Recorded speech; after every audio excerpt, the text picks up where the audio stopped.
જય શ્રી કૃષ્ણ। આજે હું તમને એક રેસીપી શીખવાડું છું જે બધા જનરેશનને ખૂબ જ ભાવે એવી હોય છે, જેનું નામ છે વોન કોર્ન ટોસ્ટ। હવે એના માટે જોઈશે ઘી, કેપ્સિકમ, સ્વીટ કોર્ન, મેંદો, મીઠું, ખાંડ, મરીનો ભૂકો, ચીઝ, દૂધ, બટર અને બ્રેડ। તો ચલો હવે આપણે વોન કોર્ન ટોસ્ટ બનાવવાનું શરૂ કરીશું। સૌપ્રથમ આપણે જે સ્વીટ કોર્ન છે એને મિક્સરમાં ક્રશ કરીશું, પણ અતિશય સ્મૂથ પેસ્ટ એની બનાવવાની નહીં, અધકચરું જ વાટવું।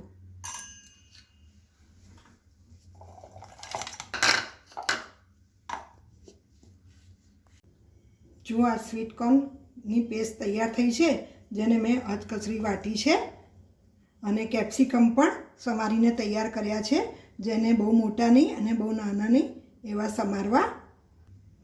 તો ચલો હવે આપણે વોન કોર્ન ટોસ્ટ બનાવવાની આગળની પ્રોસિજર ચાલુ કરીશું।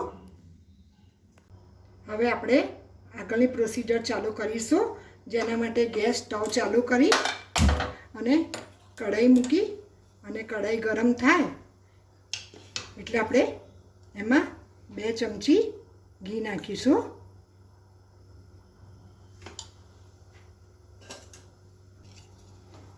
અને ધીમો તાપ કરી અને એમાં 1/4 કપ મેંદો લેવો અને એને થોડો શેકી લેવો।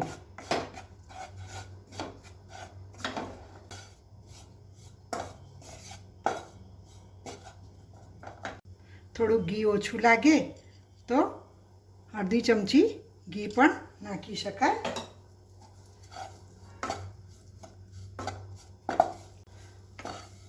જો આ મેંદો શેકાઈ ગયો છે, એમાં સૌપ્રથમ થોડુંક પાણી નાખી દેવું કે જેનાથી જે લમ્સ હોય એ બધા છૂટા પડી જશે। એનું પેસ્ટ જેવું તૈયાર થઈ જશે। અને રમેશ ધીમો જ તાપ રાખવો, બહુ ફાસ્ટ કરવો નહીં।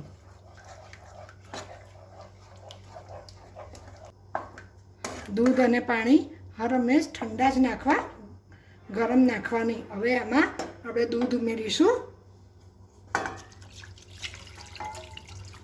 ધીમે ધીમે દૂધ ઉમેરતા જવું અને એને હલાવતા જવું।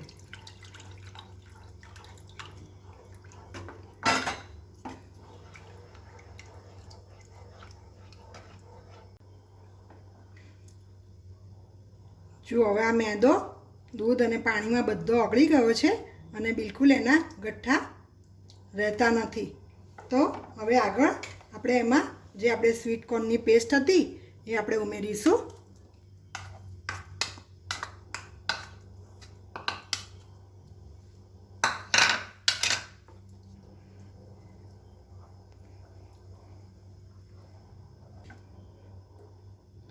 હવે આપણે એમાં મસાલા કરીશું।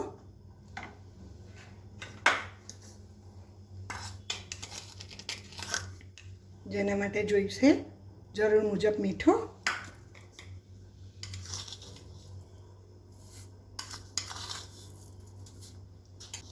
3 ચમચી ખાંડ અને 1 ચમચી મરીનો ભૂકો। આ બધું ભેગું કરી અને આપણે એને મિક્સ કરી અને હલાવી દઈશું। અને હવે થોડો ગેસ ફાસ્ટ કરીશું।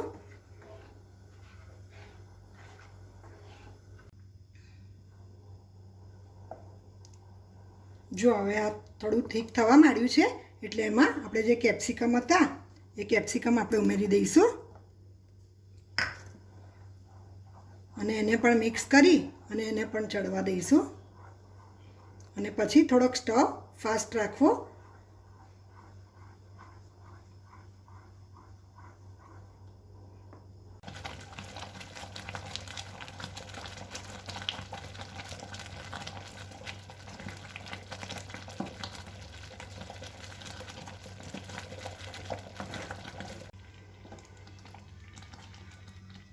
જો હવે આ ઠીક થવા આવી છે એટલે ધીમો તાપ રાખી અને એમાં થોડું આપણે બટર નાખીશું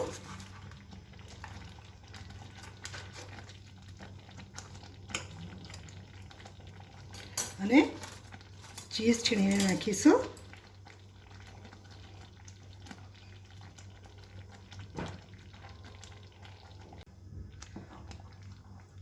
હવે એને બધું મિક્સ કરી અને બરાબર હલાવી દેવું અને 2 મિનિટ માટે બધું મિક્સ થઈ જવા દેવું.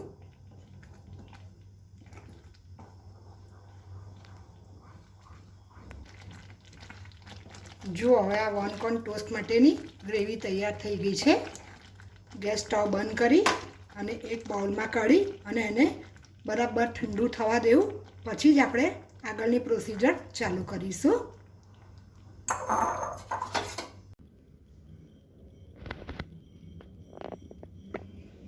જો હવે આ ગ્રેવી તૈયાર છે અને એને બરાબર ઠંડી થવા દેવી, જેનાથી એકદમ થીક પણ થઈ જશે અને પછી જ આપણે ઉપયોગમાં લઈશું.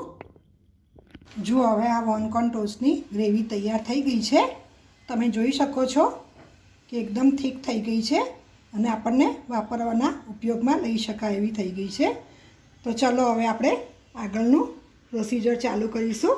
જેના માટે મેં એક ટોસ્ટર લીધું છે અને એમાં આપણે બ્રેડ શેકવાના રહેશે. જો તમારી પાસે ટોસ્ટર ના હોય તો તમે લોઢીનો પણ ઉપયોગ કરી શકો છો.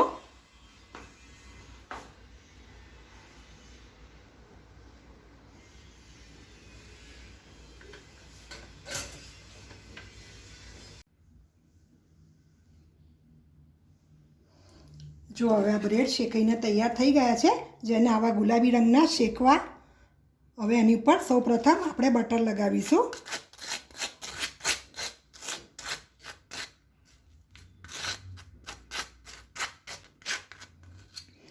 ત્યારબાદ આપણે જે આ વન કોર્ન ટોસ્ટની ગ્રેવી છે એ આપણે લગાવીશું.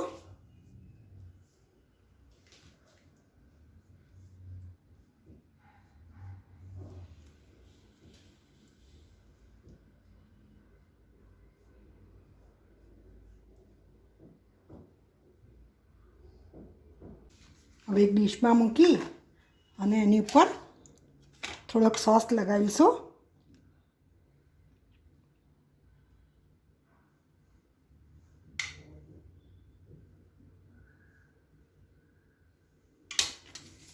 ત્યારબાદ પીઝા કટરથી કટ કરી લઈશું. પહેલાં તમે જોઈ શકો છો કે કડક થઈ ગયા છે, એટલે પીઝા કટરની મદદથી પણ સરસ એની સ્લાઇડ્સ તૈયાર થાય છે. હવે આપણે એની ઉપર ચીઝ છીણીશું.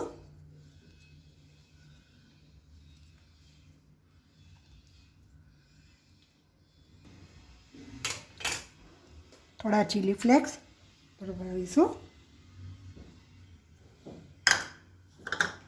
થોડેક ઓરેગાનો ભભરાવીશું.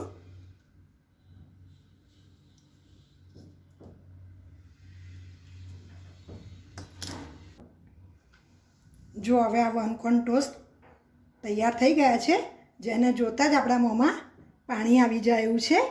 એને મેં ટોમેટો સૂપ સાથે સર્વ કર્યું છે. અને હા, જો આ ગ્રેવી તમારી પાસે વધારે હોય તો તમે ફ્રીજમાં પણ મૂકી રાખશો તો તમારે અઠવાડિયા સુધી તમે એનો યુઝ કરી શકશો. જો તમને મારો આ વિડીયો ગમ્યો હોય તો ચોક્કસ એને લાઈક કરજો અને સબસ્ક્રાઈબ કરવાનું ભૂલશો નહીં.